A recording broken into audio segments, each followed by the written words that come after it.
So here's something that can make us all smile. Veteran receives penis and scrotum transplant in surgery doctors say is medical first. So it was a 14-hour surgery. It took 11 doctors and 9 plastic surgeons and 2 urological surgeons at Johns Hopkins Hospital. And in order for this to work, he also had to have a bone marrow transplant and needed immunosuppressant drugs. I think he had his kibbles and bits were blown off as well as his legs. And so, this is the first successful transplant of its kind, they're saying. And he's expected, it hasn't happened yet, but he's expected to return to, quote, near normal function. So it's great that we live in a time and place when if something happens, you have the prayer of getting back to a normal life. I mean, imagine getting your legs and dick blown off and then you actually have a chance of getting it back. That must be great. But of course, listen, it has to be said in the context of the story, they shouldn't have sent these poor guys to fight overseas in the first place.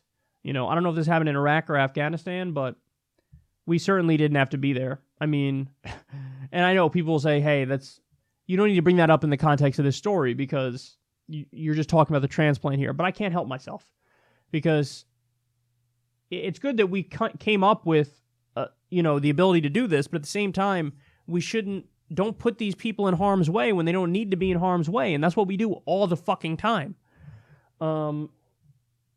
But yeah, I'm certainly ecstatic that this exists, and it's getting wild. I mean, there's a lot of medical advancements have been really mind blowing, but I'm also still amazed at the same time as to how, in some ways, we haven't progressed at all. Like I'm talking to you guys right now.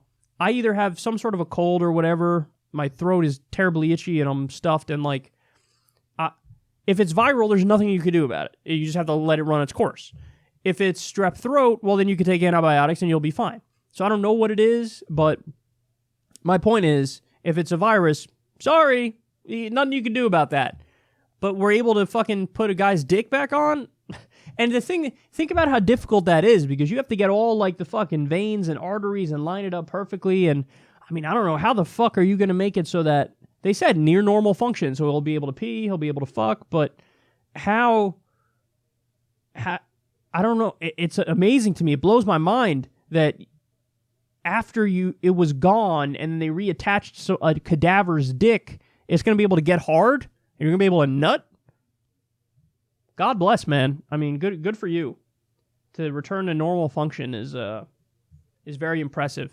And I'm happy I live in an era where we have science. And we've come a long way. I just wish we were a little further down the road.